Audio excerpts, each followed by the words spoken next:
All right, so welcome everyone. We're going to go ahead and get started. Thank you for being here this morning. Just a quick reminder to the press that we will take questions at the podium related to our topics that we're covering here for the press conference on community safety, and any other topics that you would like to address. I'm happy to stay afterward for some quick one-on-ones with each one of you individually immediately following the briefing. I'd like to first start with gratitude to our first responders for their diligent work this last weekend to address a very unsettling incident that happened here in the downtown, where an individual was erratically driving and started to drive down Thorsten Way and onto Church Street while the individuals were on Church Street, of course, on a Friday evening. That street was very busy and active, and I wanted to be able to appreciate again the quick work of our Burlington Police Department and our Burlington Fire Department. The individual is detained and being held pending a mental health evaluation. I also want to acknowledge on a very positive note and celebrate both the recent settlements of two important union contracts with our BPOA, which represents the police officers in our Burlington Police Department, and BFFA, which represents our firefighters within the Burlington Fire Department.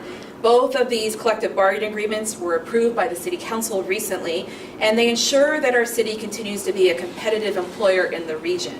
It also allows us to be able to properly take care, of course, of our first responders who every day do such vital work in our community. As someone who really prides themselves in being a labor mayor, I am very much proud of the good faith bargaining we did throughout the last several months. We were able to settle both contracts very close to June 30th when the prior contracts were expiring, which in the labor world is a really good metric around how diligently we are prioritizing those important conversations with our unions. And also, it continues to show important rebuilding of our Burlington Police Department and continued support and sustaining the important work within our fire department. So thank you everyone for the hard work, including our bargaining team on behalf of the city. Within the BFFA contract, just quickly, it included competitive wages for our firefighters. It included new provisions around lateral hires, where previous experience is finally accounted for to determine both their grade and salary payment. It also increases the staffing within our Burlington Fire Department by 4 members by the end of that 3-year contract. This is in part due to a staffing study that was commissioned by the city prior to me becoming mayor. And also regarding our BPOA contract, we were also able to settle competitive wages that puts us in the highest rankings in the region for our police officers. There was also a lateral hire provision in there that allows individuals to buy into the city's pension system who have previous experience in other police agencies. That is very important for 2 main reasons. It allows us to attract experienced talent from other police agencies and allows folks to enter our police department without having to go through the police academy and many, many weeks of months really of additional training and on-road training with counterparts before they're able to be a full-fledged police officer. That contract also includes competitive benefits that align with individual needs related to health insurance and sick leave. I am really encouraged by, again, both of these contracts because what this starts to do is return the city of Burlington to premier status in terms of our agencies, our first responder agencies in the state of Vermont and our larger region. Onto some community safety strategies. I want to begin first with providing a simple summary of some core elements of our continued community safety strategy we are implementing here in the city of Burlington. We have some handy-dandy slides to help kind of illustrate what we've been up to and what we are continuing to launch.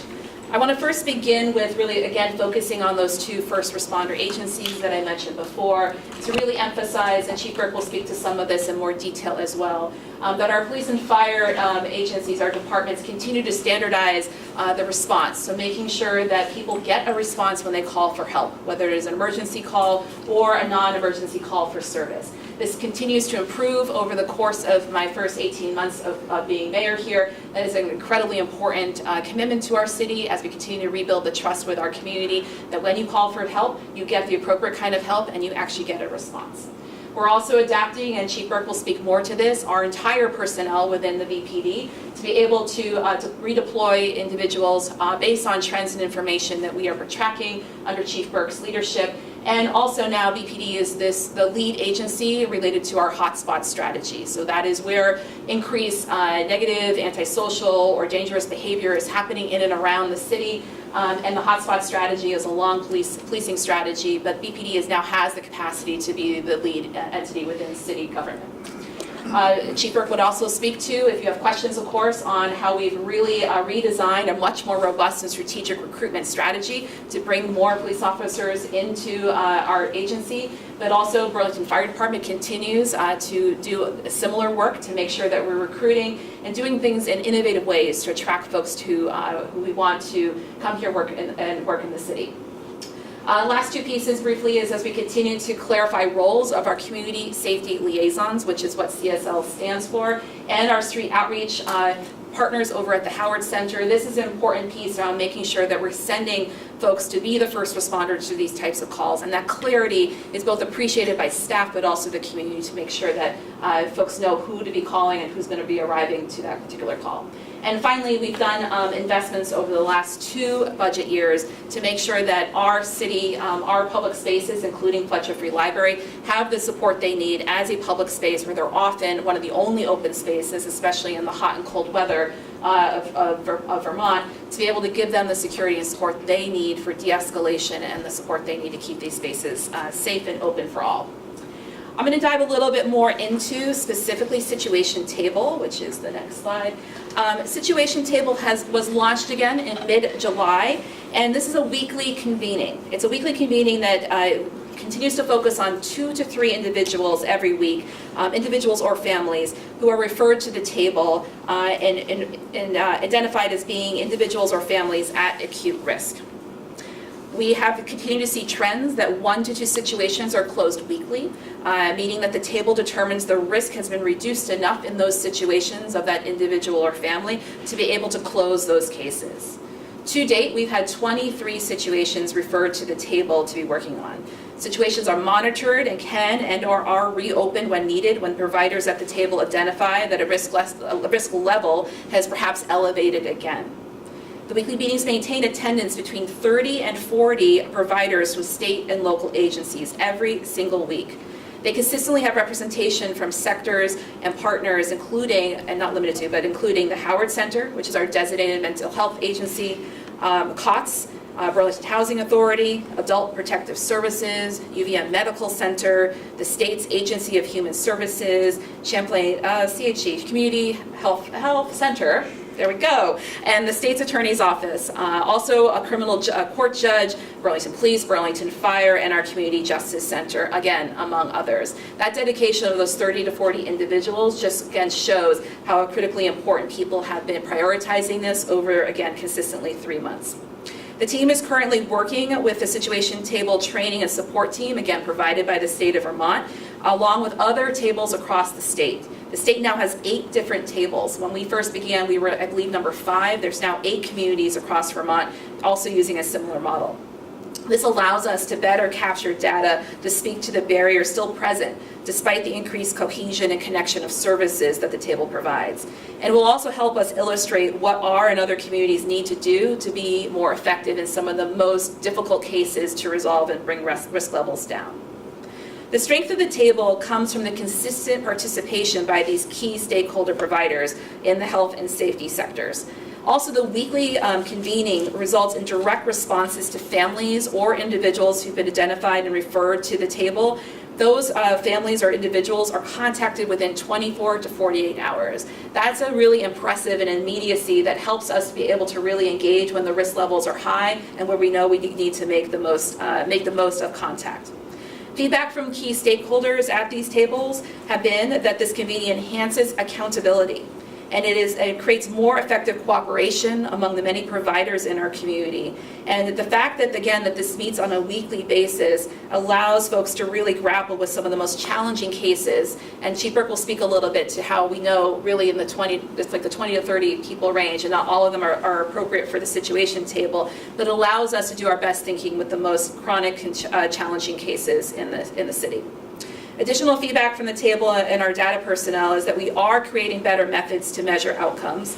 And we're also working to not only track the primary risk factors for individuals and families, but as we dig deeper, we can measure the impact and the outcomes of the work, the strategies developed at this table, and how that compares across the state and in other communities. If any provider is interested in joining the situation table, they can connect with our lead, Anna Wagling, at the Burlington Police Department for more information. And the table is always looking for more service providers to join, and that is how we can truly continue to make the most positive impact as we can here in Burlington. I want to move now to City Circle.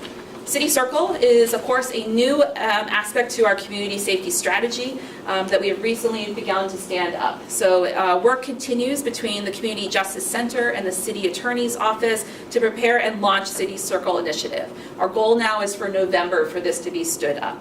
On Monday, the City Council approved the creation of a state grant-funded position that will be integral in supporting this work.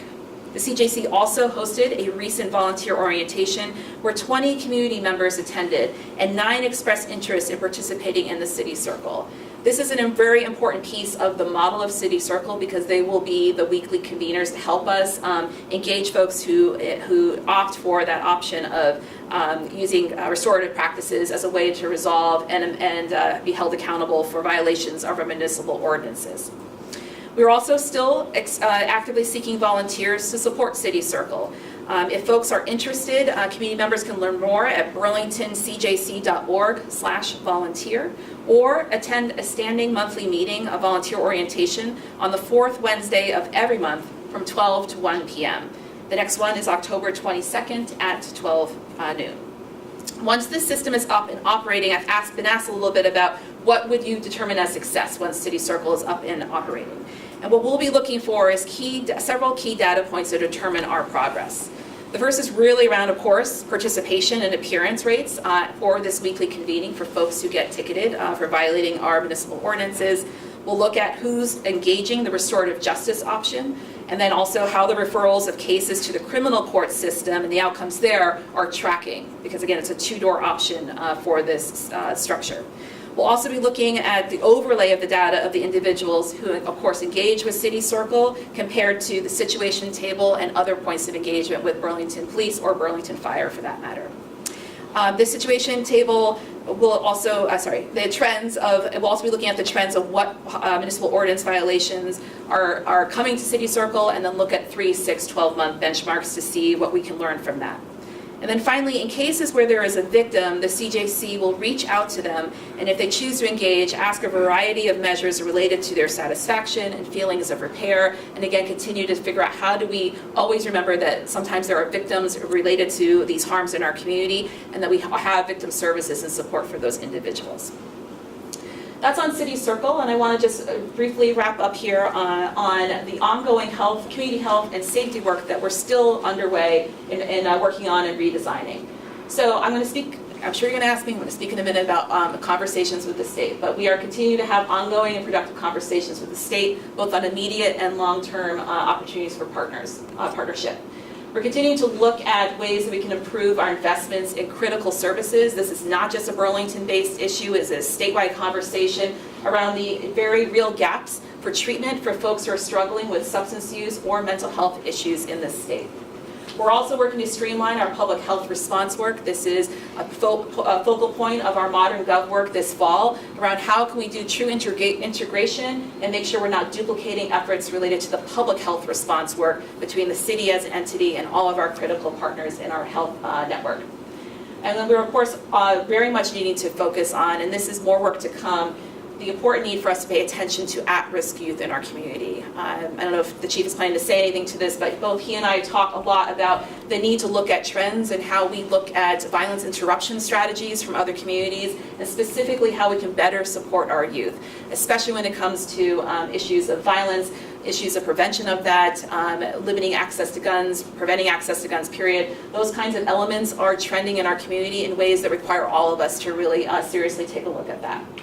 And then finally, streamlining our alternative responses. We've stood up in the last 4 to 5 years, CSOs, which are community safety officers, CSLs, again, community safety liaisons, and our Howard Street Outreach. We've invested for historic funds into our partnership with Street Outreach, and we're continuing to make sure that that system is optimized in terms of who is the best to respond and who are the folks with the most expertise that should be the responders. So that is where I am on the slides here, and the last thing I will speak to is the state and city partnership and discussions we've been having with the governor. On Tuesday, members of the city leadership team and myself had a very productive meeting with Governor Scott and his team about areas where we can start to do partnership work between the city and the state to address the serious challenges facing the city of Burlington. Conversations are ongoing, and we hope to have more information to share with you in the coming days. I was very encouraged around the nature of these conversations. It was very much offered in good faith, and I have a lot of optimism about what can come forward for the city of Burlington. I also want to thank many community members and partners who were generous with their time engaging with myself and my staff over the last month or so to provide feedback on possible requests to support providing feedback on possible requests for support from the state, getting again at the specificity of what we really need in the most immediate nature, and then also for medium and long-term solutions for the city. It was a really truly in it together moment among many partners, and I really appreciated people's honest feedback and deliberative process we had around that work. And with that, I'm going to now pass it to Chief Sean Burke. Thank you, Mayor. Good morning. Good morning. I know we're not live. Good morning. Good to see everybody. Thanks for coming here today. Just to build upon a couple of things that the mayor mentioned, in terms of our community support liaison and street outreach response protocols, what we had taken a little bit of opportunity to do over the summer, now that really this whole apparatus was assembled aside from street outreach, in a moment of crisis for the organization, was how can we most effectively use these resources and get the right person to the right problems effectively. And working closely with the designated agency, we determined that the Howard Street Outreach team would be our primary responders for calls related to mental health or suicidal persons. And that is really based on their expertise in that space. And of course, all these responses are dependent on danger acuity, and any time that we would need a police officer to potentially accompany those professionals, it would be a co-response, and then once the situation was stabilized, we would leave it up to the professionals to deal with the root cause of the issue at hand. And then that left two other really large volumes of calls for the police department up to our community support liaisons, and that's welfare checks in the community. So we're called upon often to either check on the person that hasn't received their Meals on Wheels for a few days, or the person that might be hanging around a bus stop for a few days. And historically, even back when I was a police officer here some time ago, we would send a police officer, and although we were available and wanted to help folks, we didn't usually have the resources available.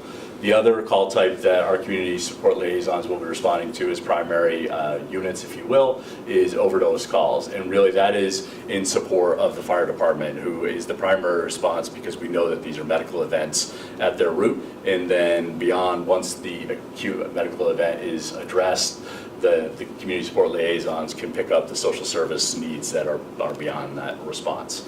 So just a little table setting there, and then we'll move into the data that we've shared at Police Commission, Public Safety Committee, City Council, and now with you here today. So this illustration is probably familiar. These are the metrics on our foot patrols. I think what's a couple of important things to call out here.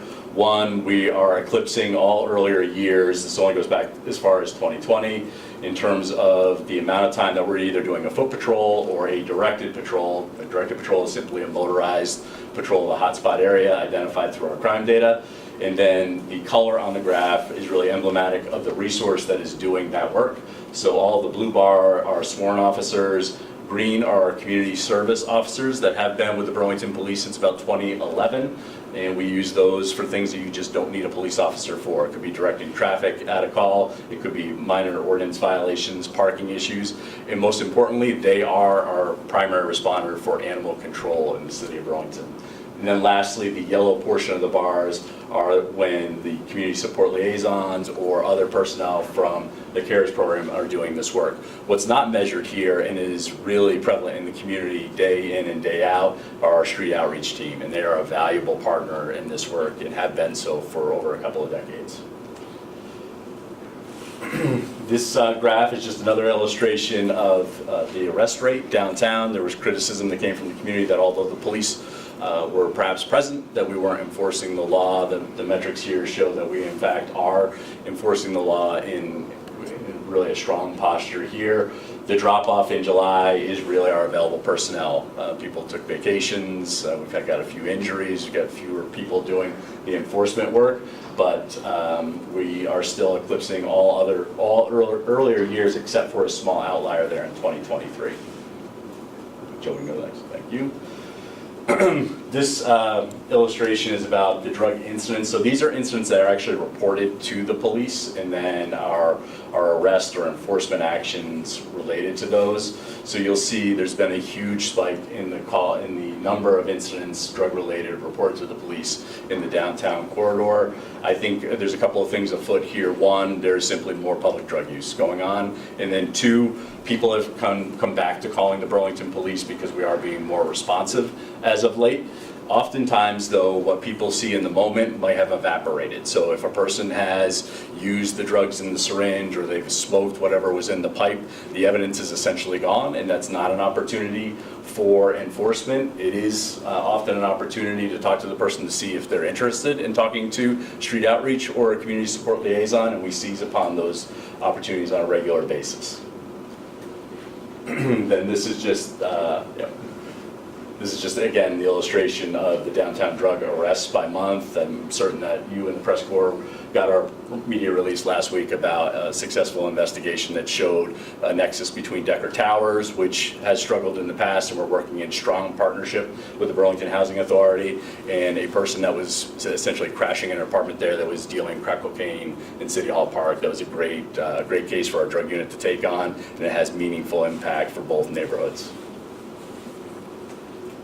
This illustration is similar to the others that we've shared in the past. So again, calls for service from the public over the last 5 years, and you'll see that disorderly conduct, that we have a spike in that behavior. I spend a little bit of time in the park and on Church Street. I'm not surprised by these metrics. And then again, public drug use as reported by the public. What remains flat is our incidents of unlawful mischief and then acts of violence.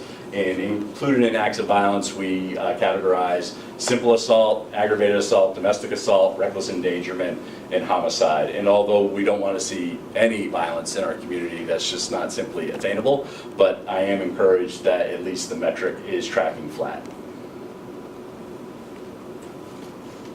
And then this is just another illustration of the earlier graph over the past 5 years of by incident type that I just described, breaking that out. And most encouragingly is our homicide rate is low. Although our sample size is generally fairly low, we'd like to see that at 0, but again, that doesn't always seem attainable.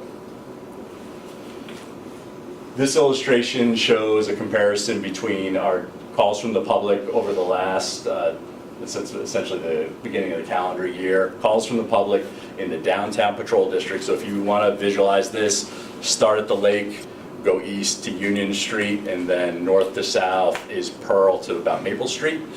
So you'll see that, and then the blue line is calls from service that originate within City Hall Park. And you'll see definitely a relationship there that's symbiotic until the end of August, beginning of September, in response to the resolution passed by City Council. We put a lot of pressure on City Hall Park, and you'll see that those lines have begun to have a bit of separation, and we know that we're displacing a lot of behavior.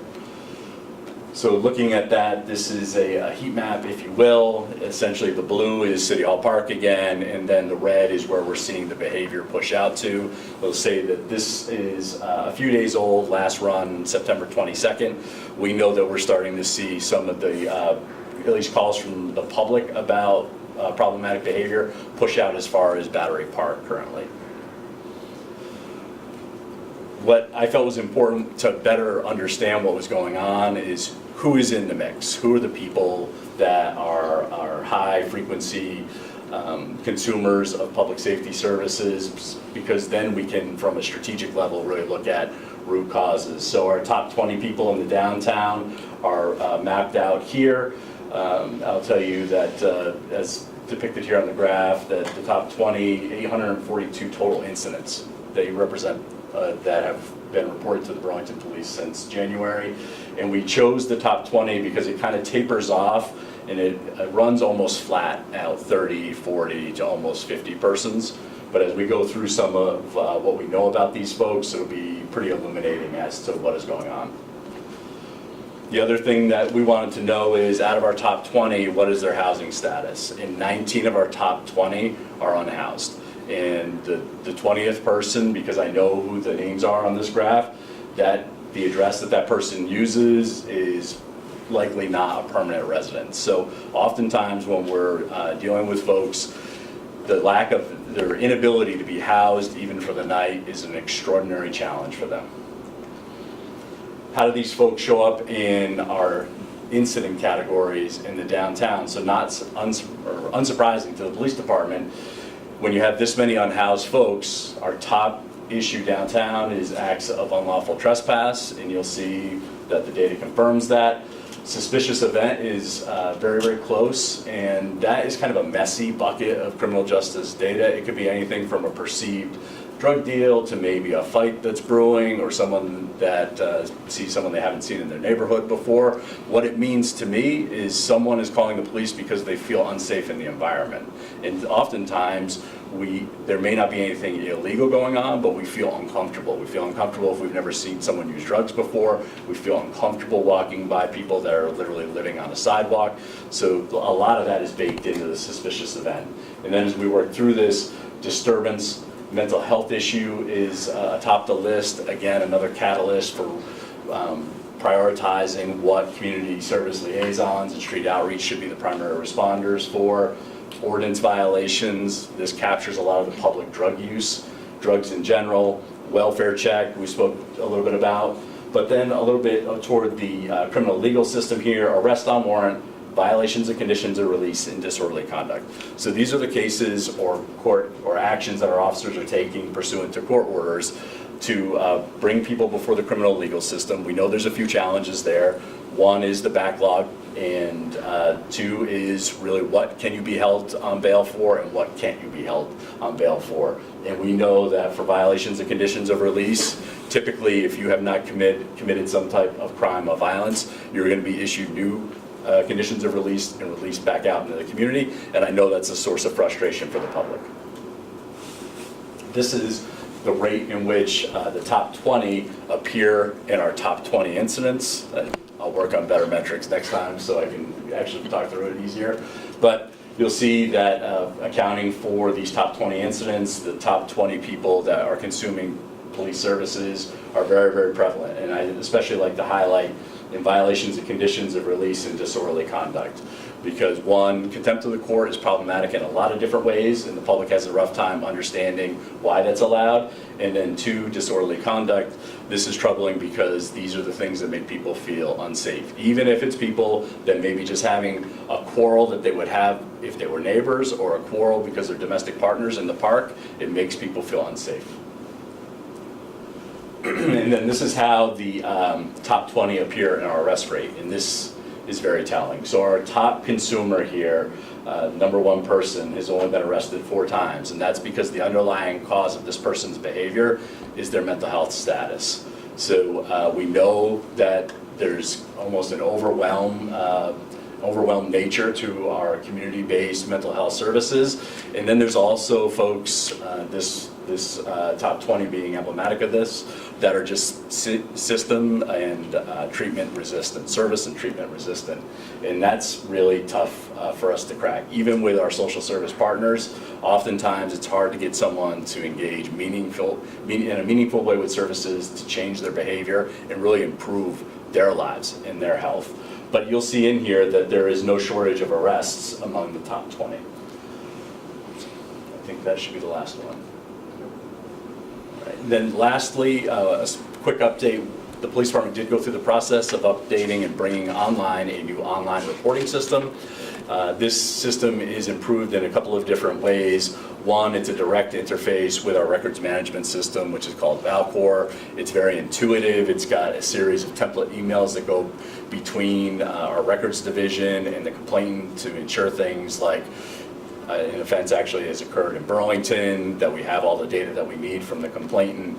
And then most importantly, Our new protocol ensures that a police supervisor is accountable for reviewing these complaints, and if there is follow-up that needs to be done, it is assigned out to the appropriate personnel. A lot of the 16 categories that we receive online reports for are cases that would ultimately go to our Detective Service Bureau if needed to be investigated. So we've got that lieutenant looking at those cases, and then there's a handful of others that may have to go back out to a patrol officer for follow-up, and we're very happy about this this new technology platform. I'm very confident that it's something that won't become just a repository of complaints that we never contend with, and it was also a great process to work through the directive rewrite with the police commission to get that published, so it bringing it all online. It seems like a small success, but in government it seems like an amazing success at times. So with that, that concludes my remarks, and we'll take questions. All right, thank you, Chief. Appreciate it. Questions? So you talked about this productive discussion that was had with the state. So what is the city looking for from the state? What are some specific areas the city wants the city to help out with and partner with Burlington on? So we've continued to talk about the same large level themes, but I really want to emphasize that we are actively still talking with the governor and his team, and out of respect of that process, really coming out with the best case scenario where we can really be strong partners. We're still working out the details. So we agreed to not get into those super details in public, both the governor and myself. You said you were encouraged, though. What specifically has you encouraged? It was a really positive meeting, and we came together as leaders in this state to really acknowledge where the challenges are, where a lot of the issues that our state is frankly really stuck in, and it was a really respectful dialogue, and we brought our best thinkers among our senior teams together. Do you think there can be any action actually taken here? Of course. Did you have a follow-up? Yes, I was just wondering if there's any updates as to when future discussions will be had, or like when next steps will be taken. We're moving with a lot of expediency, because obviously both the governor and I have interests of making sure we get some immediate things identified. So certainly within the next 2 weeks, both the governor and I plan to be able to share more. How much of it is fiscal versus, more practical interactions that you will have agreed with the governor on? Well, I would say it was wide range in our conversation around both policy changes and better coordination in general, but also making sure that we have our teams really working in a more cohesive way. And I have great hope that this will be something that will benefit the entire state, because Burlington is by far not the only community facing the complexities of the struggle with the high number of unhoused folks in our community, the high number of folks with untreated mental health, and the struggles with substance use and low drug distribution that's happening in a lot of communities. This morning I had a meeting, I have a monthly meeting with other mayors as part of the Mayor's Coalition, and we talk about these things frequently. So I really am just very hopeful that these conversations, the specificity, will help both the state and the city get to some very immediate and specific action steps. And again, I'm going to be vague because I promised this to the governor and I'm good to my word, but in about 2 weeks we'll be able to share more details. How soon before some of the solutions that you and the state come up with, how soon before they can be implemented? I mean, in 2 weeks you said you'd announce them, but what length of time are we looking at for possible implementation? Well, the governor and I really focus on what we can maybe do literally in the next 3 months to actually have some measurable change. So he's very interested in the immediate, and then we'll see where we are, and as am I as the mayor of Burlington. Can you share what happened? Was this just a meeting? Was this over Zoom? Did he walk Burlington? I know this is something you've been longing for, to actually have him in Burlington. So can you walk through what happened without, I know you're not going into details, Yep. but what happened? Well, the governor and his team came here to Burlington, which was great, and we spent several hours together. This might be partly a question for the chief, but also for the mayor. You've identified these 20 people that you're seeing repeatedly cause some of the biggest issues in Burlington, but you're saying they're not accepting mental health support. They've been arrested multiple times. Can the city do anything at this point if these people, like you've identified the biggest problems the city is facing in terms of people committing crimes? So can the city do anything at this point? Is the city planning on doing anything at this point? Well, I think I'll start and then I'll kick it to you, Chief, so you can think of an even better response, perhaps. I'm realizing we're both very competitive, so this will be very interesting as we continue to work together here. Who's got the better answer? But what I will say is that we have so many of these folks are known. They're even known to me as someone who works pretty much 7 days a week right down here in this building. And we can see when there are strategies that actually can support the fundamental basic needs of an individual, the risk level is much why we have situation table comes significantly down.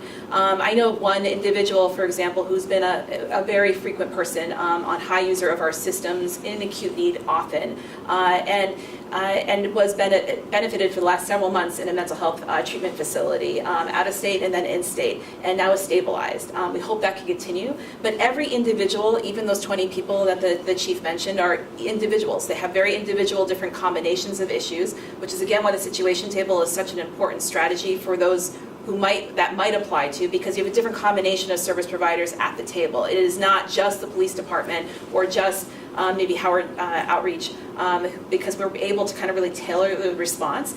But there continues to be chronic folks who are resistant for a number of reasons. And that is more importantly where I think partnering with the state, seeing what the other 8 situation tables are seeing, where the people who are not appropriate to refer to the table, who are those people, what are the barriers and trends we see among those folks, and then work collectively across the state and across communities about how do we come up with different strategies. But also don't overreact, right? Like we know this is a very small number of individuals. And so as a policymaker, I think it's really important that we get very strategic and tailored our response if there's any policy changes that are really responsive to the size and scale that we're actually talking about, and don't necessarily make big dramatic changes that over course correct with what we're really facing in our communities. Chief, do you have anything to add? You win. Oh, yes. Draw it and I'll play that out. I should have kept my arms down. Okay, great. I actually did a special report on the Howard Center recently, and Chief Burke mentioned that their outreach team is going to be a primary responder. Do you have any concerns about the outreach team, particularly with what Ike brought forward in his special report? You have to remind me about that special report, about what you revealed in the Howard. But I will say, just to start with the Howard Center, in this fiscal year, which started July 1st for the city, we went from about a $70,000, $80,000 investment each year for the last 20 years to over $200,000, because the city knows how incredibly important it is to have our designated mental health agency be well-resourced to be able to keep the 5 full-time professionals who are part of the street outreach team on the street. Funding has been jeopardized on the state level. The street outreach program that exists for other communities like South Burlington and Williston and otherwise started to lose funding from the state. And so we wanted to make sure we were securing that with the local partnership of the city, because that's a critical piece of our response system. I think that if as we continue to look at our community health response and we evolve, like what are the things we continue to need to invest in or continue to adapt, I want to continue to lean in with really even strengthening even more our partnership, because the designated mental health agency should be the lead expert when it comes to mental health. The chief and I agree on this. It should not be within a police department necessarily to be responding when it is truly a mental health call. He is not a mental health professional. He knows that. All of his officers know that, and often they don't want to be the ones responding because, as he was describing earlier, you arrive, someone's in acute need, and you are not only less resourced but very much less skilled, because that is not your background and expertise. And so making sure that we can continue to evolve that relationship. The CEO there, Sandy McGuire, and I talk frequently around how we can continue to innovate, but also innovate around other coexisting realities for folks with acute mental health issues, which is often the lack of housing. And so we're trying to really talk about how do we continue to look to other communities outside of Vermont for other models to help stabilize housing for folks. Again, back to those basic needs, it helps to bring the overall risk level down if we can really be smart around how we collaborate and not duplicate our efforts. Do you want to tell me what your special report was? So Well, we know there's traffic, so everyone's I going do home watch every today. single thing that you all do. I mean, it's in-depth special report that I don't want to take the time of this press conference Okay. here, but it was multiple health from the state to the Howard Center officials to even cities like Montreal seeing a rise in stimulant use, crack and meth, and also the Howard Center numbers on how pipes have been increased as well. I see. Okay. Yep. Mayor, I wanted to ask about the senior advisor on community safety role. I understand that role is just being dissolved in a couple of weeks. Do you have any plans to fill any gap that absence might create in any way, any different type of role. I will answer that question because it's related to community safety, but there's other staff changes, so I'm happy to do that with individual interviews afterward, not from the podium. But in terms of our specialist on community safety, that role was held by Ingrid Jonas, who joined us just over a year ago. It was a brand new role. It was always a limited service role to help start up my administration when I knew that community safety was the #1 priority. I needed assistance to look at our overall system, to really do an analysis, a deep dive analysis about what's working, what's not working, to look elsewhere, to look at other models that we could bring here to Burlington, and then to do that legwork to bring the pieces online. Over the course of that first year, of course, we had a big leadership change in our police department. We had lots of needs for rebuilding the morale and the support of that department. And so Ingrid was a very strong partner in those several months leading up to finding interim Chief Burke here and making sure we had a smooth transition at that. And then slowly from there continued to strengthen and rebuild the department under his leadership. So Ingrid brought us the situation table. Ingrid was a co-developer with the City Circle initiative that we're about to stand up. Ingrid also helped us connect with lots of other communities. I won't even name all the cities, and did a lot of legwork to look at how violence interruption strategies are coming online, looking at how to make sure that we can reduce our 911 calls, for example. We were in touch with NYU, just starting to really get some additional things on our collective radars to be able to explore more as we build out our capacity to bring on other models. So at this point, not only did I bring Ingrid out of retirement as a former state trooper, which was a big ask to come into this kind of role, but it just really felt like the right time to wind that position down because we've achieved a remarkable amount in these first just over a year. And now under the very capable leadership of Chief Burke, it was a lot more is able to be held by the police department. Our department heads have really also been able to wrap around the comprehensive nature of our community safety strategy. And so it's with great gratitude that I happily thank Ingrid for her service, and we transition now into a different way of holding that work because we have built out our capacity to be able to hold this collectively as the leadership here in my administration. Just curious if you know whether Burlington stands to get a low barrier homeless shelter this winter, like a drop-in style shelter. My understanding is that most of the new shelters that have come on board either are not low barrier or sort of don't work with a drop-in model. Right. Well, a couple things are going to be returning. So as folks might know, our Community Resource Center has been under renovation on North Winooski for many months, and that I actually don't know when it's opening. I thought it was October, so they don't always tell the mayor everything. So I don't think the windows are in the last time I drove by there to pick up my kids in that neighborhood. So, but that is going to come back online. That's important because right now, a place for folks to go during the day is limited in terms of public spaces where people are welcome. And that tends to be a low barrier opportunity for folks to access regular food, regular warmth, inside space, et cetera. And it was very overcrowded with how many folks are really suffering in our streets and need that kind of space. It also creates more pressure on other public spaces like the library, even City Hall for that matter, because there's limited options. So that should be coming back online at some point this fall, maybe late fall. In terms of other low barrier shelters, certainly providers are talking. One of the struggles though continues to be funding and staffing. I continue to be disappointed that H91, which was the only piece of legislation in the legislative session, last session there, that's a lot of sessions, anyway, last session, was vetoed. And it was the only piece of policy that even touched the unhoused crisis in our state. And within that would have been a funding stream, a chunk of money to municipalities who disproportionately have more of the unhoused population than in other places of the state. And again, I talked to my fellow mayoral colleagues a lot. We all would have benefited from that, from either granting out to partners to have a little bit more resourcing or getting creative. So I'm hopeful that can be reconsidered as the legislature comes back in about 2 months or so, and maybe perhaps in a budget adjustment, really start to move some resources to help those of us who have a lot of experience standing up partnerships, but need it to be a partnership. The city is not a social service provider. We cannot stand up a shelter and be the lead. And so we want to stand in great support for providers who can do that, but they need the resources in order to do that. Mayor, I just want to ask you, circling back to what you discussed about the homeless people and when it's the right time to send a mental health professional out there as opposed to the police, what is the fine line there where you determine is this something needed for a health professional, or if it's a public disturbance where the police are needed to be out there. Well, I might actually have Chief Burke answer this one because it's an assessment piece from first responders. No, thanks for that question, and it makes me want to start with this piece of information. So the new protocol was developed in partnership with the leadership team of both Street Outreach and our internal community support liaison team. And it really comes down to danger acuity of what's reported.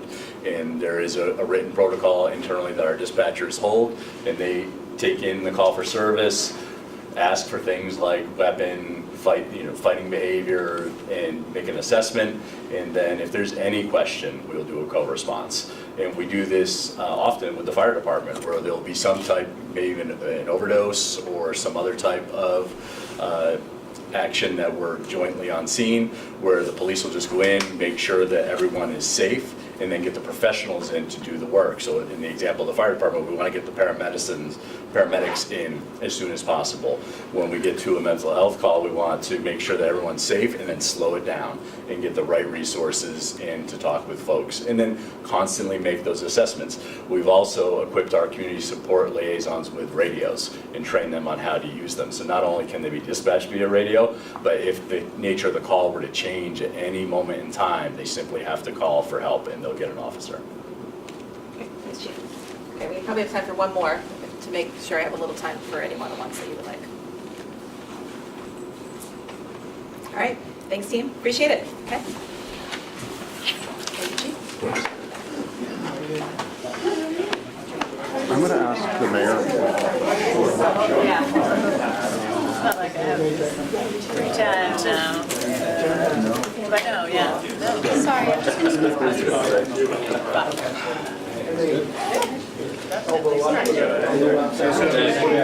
One more item. It's easier. We can do it together. We can do one-on-ones. Okay. Yeah. All right, I just have an interview if possible after this, so I'm just trying to after the mayor. Basically. That she wants to be strong one. Huh? She just wants to be Have us turn around. Yeah. That's fine. And what about yours? Right.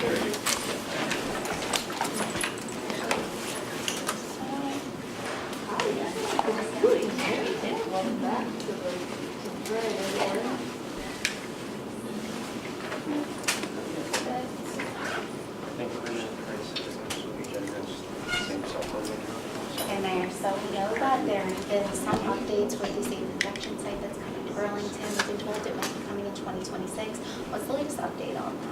Sure. So for our overdose prevention center work, we're continuing to finish the contracting step with the state of Vermont, which is the funding source and the enabling entity that allowed us to stand up this pilot here in Burlington. And so that contracting work is slow, but important to make sure we're checking all the boxes for what's required under statute for opening the overdose prevention center. We continue to also work with VCJR, which is the Vermonters for Criminal Justice Reform, which is the service provider we selected a few months ago to actually operate an overdose prevention center.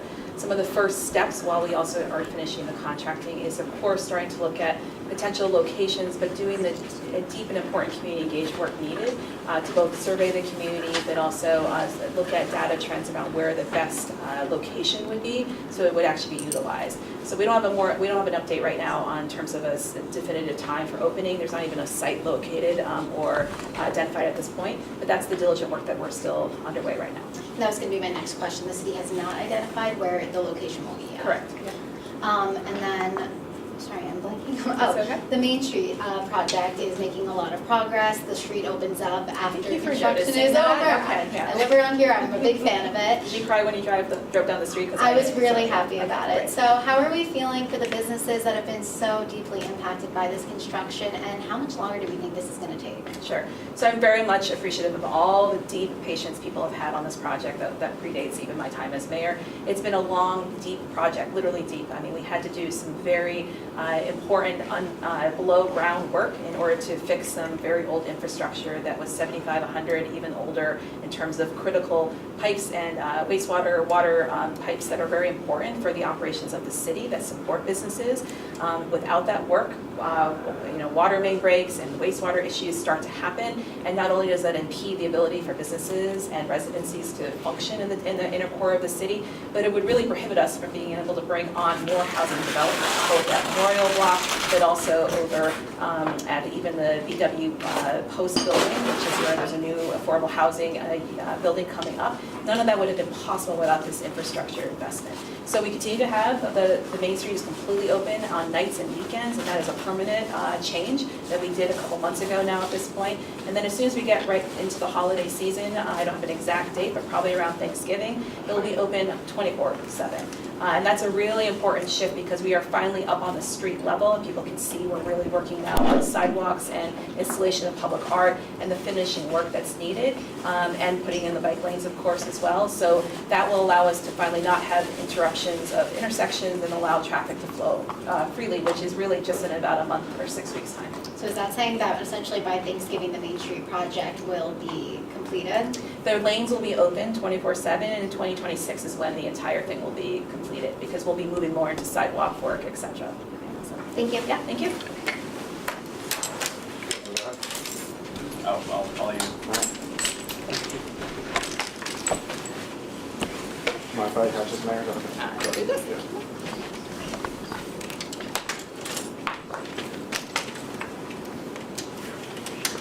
Just gonna move a little bit as well. More of a park behind you than some chairs. The pictures of our youth, the future. All right, Mayor, wondering if there's any update on, I know obviously the downtown, which the mural's going up and it's back clean again, but is there any update on enforcement or preventing this? So we did ask for the public support in being able to identify the individual who did some significant tagging within hours of that first paint of this great community mural that went up on that building, and we are still actively investigating that. What the challenge continues to be in Burlington is very limited resources as city government to tackle such a chronic and really ballooned issue in the city. We understand the impact it has on quality of life, and most importantly, I'm really encouraged with other entities in the city, including community organizations and even individuals, starting to take charge and really help to engage a lot of the private properties where most of the tagging exists, those owners to be able to come up with new solutions to take care of their buildings. I see there's a real opportunity to couple with the work we've been doing around bringing vacant buildings and underutilized buildings more online for active and more highest productive use. We did that work with the city council leading up to July, where we changed some of the vacant building ordinance fees for enforcement purposes. And to me, this is an extension of that to make sure that we can be not only leaning on the community as good partners, but also exploring what we could do as a city in terms of engaging those properties that are owned by private individuals. There's some private property owners that are still active and are still being tagged, and they're asking for the city's help, but I'm just hearing there's no funding. There's obviously police resources are being moved in certain other areas, so is there anything the city can do? There's buildings right down here that are used every single day that are still tagged. So we are investigating when we can, and people can, again, of course, be reporting. We talked today about the online reporting system that they can report and provide information. Part of what we're really up against is very limited resources. I've been very public around the challenges of our budget and where we have to prioritize as we rebuild our police department, where we're utilizing folks for the more pressing calls for that matter. But it is a great opportunity for a community, again, to lean in and engage and take care of buildings in their neighborhoods and in the downtown. There's great examples in my neighborhood in the Old North End and in the South End where the community has put up murals and then maintains that with partnership, again, with private property owners. But that's really where people also have to take a bit of the responsibility. It cannot just be on the shoulders of the city government. And obviously there's a little bit of shakeup, and they mentioned on public safety within the administration. I think you were reached out to us. Is this just coincidence that 3 high-profile positions, I know 2 were, at least 1 was even prior to your administration, that all happened in 1 week, or is it, I guess just there's concerns from the community that 3 high-profile, 3 things you're behind all left at once? So it just a happenstance that they all were around the same time. We were planning for 2 of them. The third one, the longer-serving city employee, her job is literally to end homelessness. It is a challenging job for 3.5 years when the issue and the crisis has only gotten worse in this state. It is a highly unsustainable job, and it's an unsustainable issue for the city of Burlington. All 3 of them are leaving for very different reasons, but what it points to thematically to me is how unsustainable this work is, with the level of scrutiny, the level of impossibility that the work presents around community safety, around our unhoused population, and how important it is for the community and for city government to find ways to support people better who are bringing their expertise in public service to these jobs. It is a very hard time to serve. It's a hard time to serve as mayor. It's a hard time to serve as a city employee.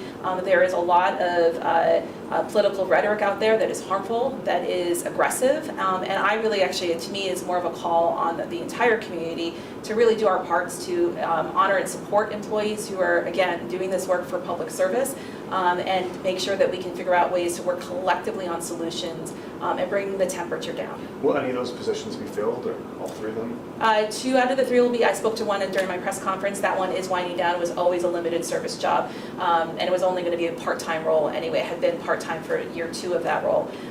We have already replaced my communications deputy, the deputy chief of staff role, and she's standing somewhere behind me, and we are going to be replacing the position that's addressing homelessness. And just kind of wrapping up on that, the tents that are on the waterfront, are those going to stay through the winter? Are there any plans? I know that there were some reports of tear downs already, so are those staying up through the winter? What is the plan with that? But we continue to monitor them on almost a daily basis, of course, for public health and safety reasons, which we have since I became mayor.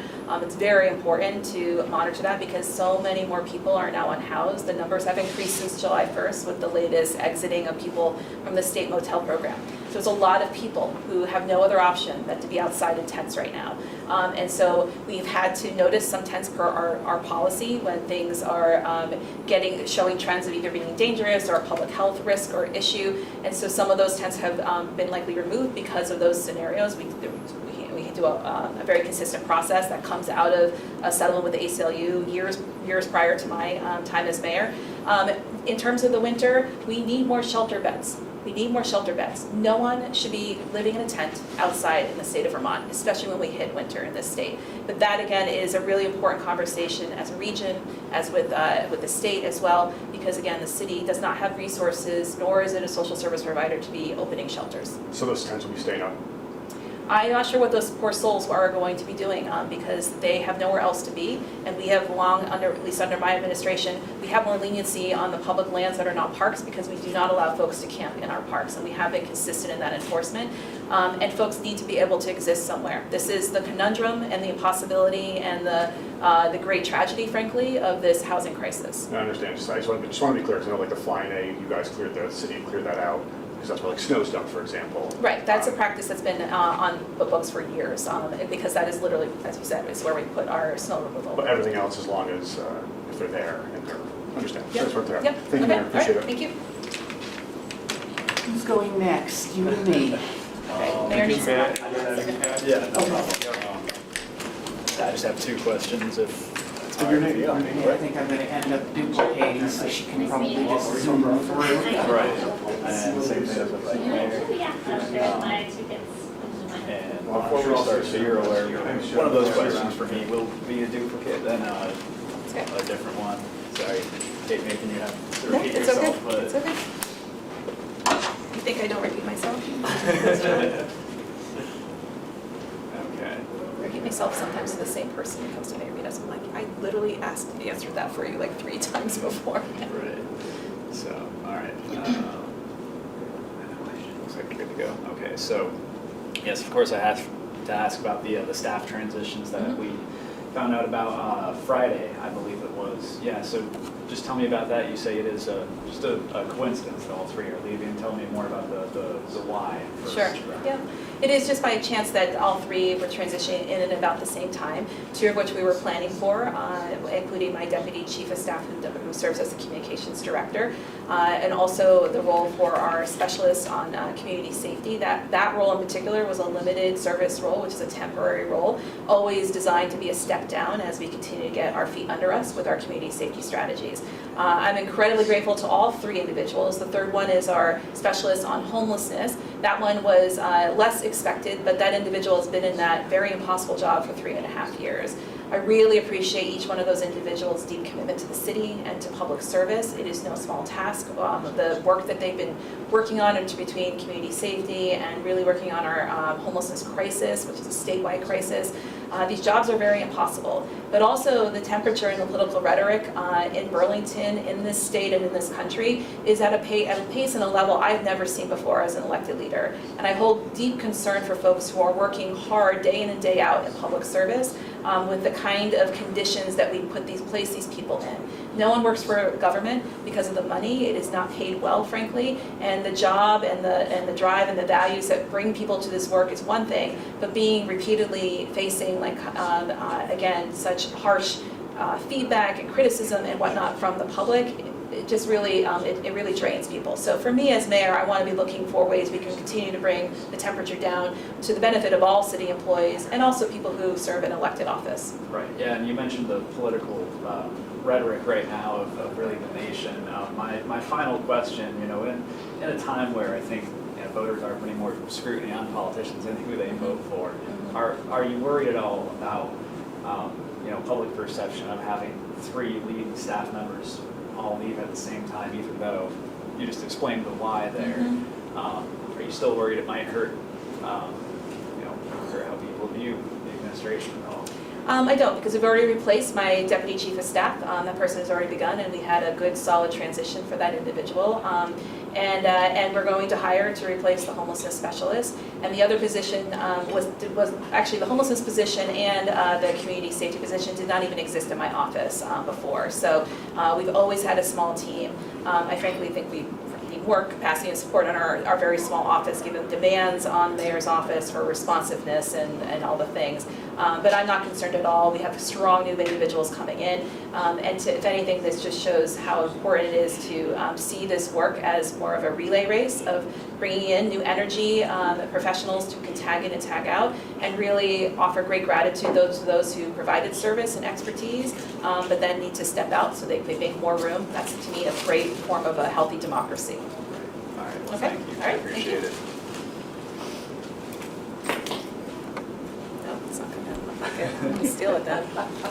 They're Wired for difficult. sound, I hate the little literally. wire thing in the back. Yeah. Oh, that thing. Yeah. I've seen that one before. Hi, Pat. Hi. Hi. We should have just done a gaggle with everybody. We're all Yeah, asking you the there's same reasons. questions. Yeah, there's reasons. Okay. I'll try to be a little bit different Okay, with great. the same questions. Okay. The downtown construction hopefully will end soon. Has there been any sort of assessment yet as to what the impact of the construction was on tourism, especially for tourism revenues for the city? One of the challenges of being a municipality in the state of Vermont is that we don't have direct access to tourism trends and economic data and whatnot. It really gets aggregated on the state level. So it is very hard to tease out any one particular issue as a cause and effect kind of moment. So a lot of things have happened in this last year or so. We have a new president who continues to use his soapbox to be able to really attack our neighbors to the north, which has a very negative and detrimental impact on northern states, which of course Vermont is, and northern cities, which Burlington is. We've had a significant drop in Canadian tourists, and so if we're not sending welcoming and inclusive messages as a country to Canada, it makes it much harder to break through that noise and that chaos that the president is purposely orchestrating against Canada as a little city of Burlington. So that has had a big impact on our downtowns. Tariffs have another impact on our local businesses, of course, as well. There is disruption, of course, with our construction for Great Street, Main Streets, and we continue to adapt and have been very creative as my time as mayor to provide openings of certain intersections during the last holiday season to make sure people could get downtown, free parking incentives to encourage people to come downtown, as well as reopening the street as quickly as we could about a month or two ago, so that our Main Street is always open now on nights and weekends through the end of this project that will officially wrap in 2026. And if you come downtown now, you can finally see what this great street is really all about. The beauty of it, the wide sidewalks, the public art that's being installed, the additional space that many of the businesses on Main Street will be able to benefit from for additional cafe space, just additional setup space for them. And so we can see our future now, which is a very exciting component of this. The part of downtown that was discussed for a while, but I haven't heard much lately except for, a mural that had graffiti on it, is the Memorial Block. Can you give an update on what's going on there?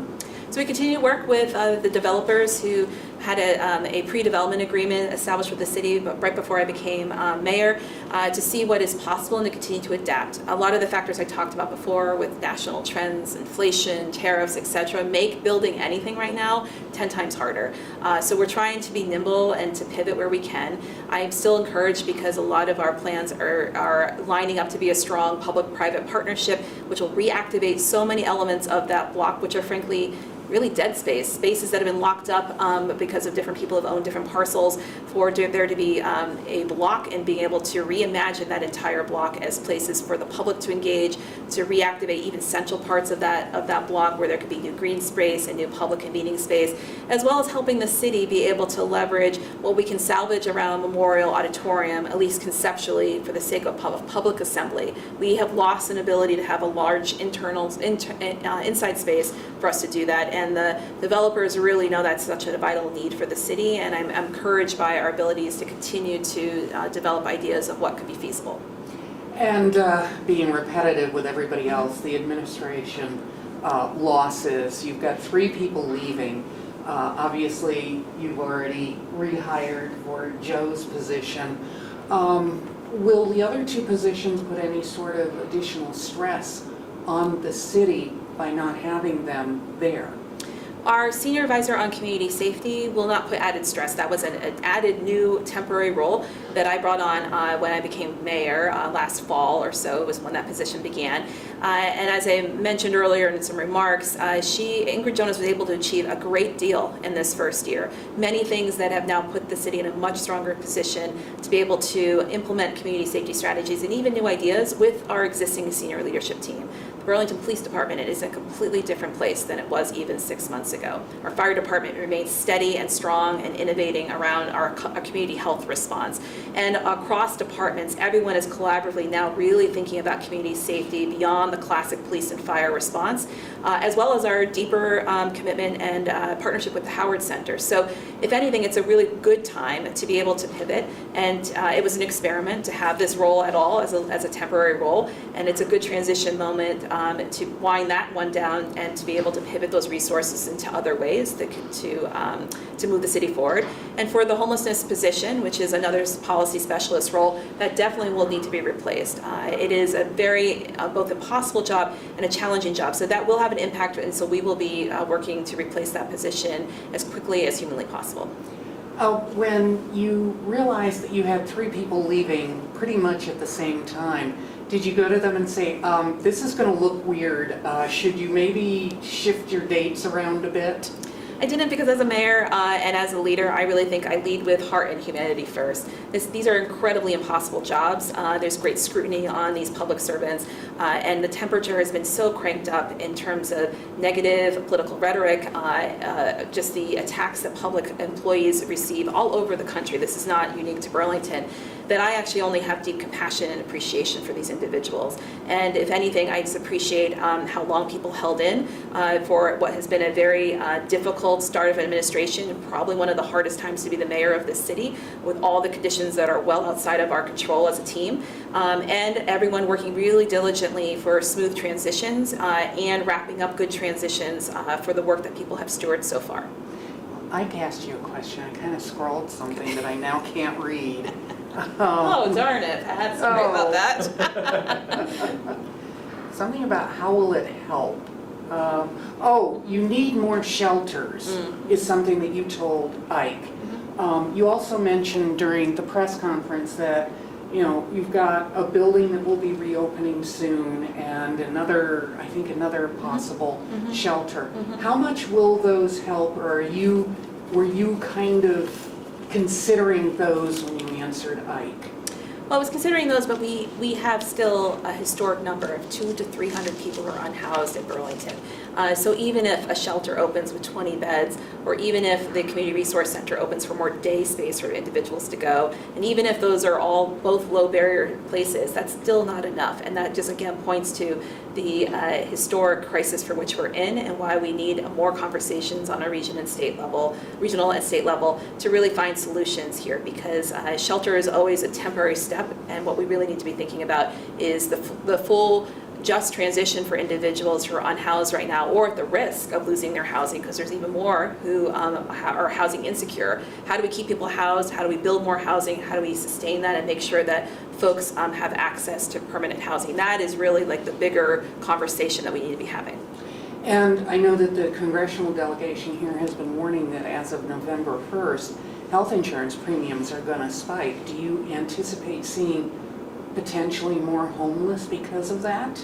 I see a combination of things, because with more health insurance expenses, that back to the housing insecure, people are already one paycheck away often around losing housing because of even just the cost of rents. If other basic needs like health insurance start to spike in terms of the expense to folks on limited incomes or fixed incomes, that is another crisis on top of already the loss of federal housing vouchers for many of these individuals.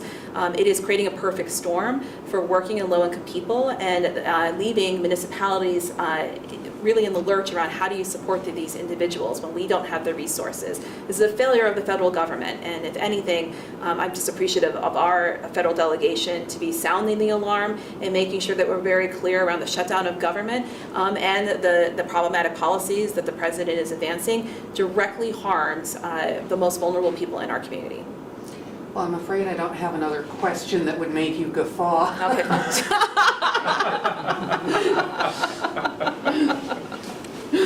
Fine. Work harder, Pat. Next Oh, time, well, yeah. I'll just have to ask Andrew again for more oddball questions. Charlie, do you want to? Thank you. Oh, you're okay.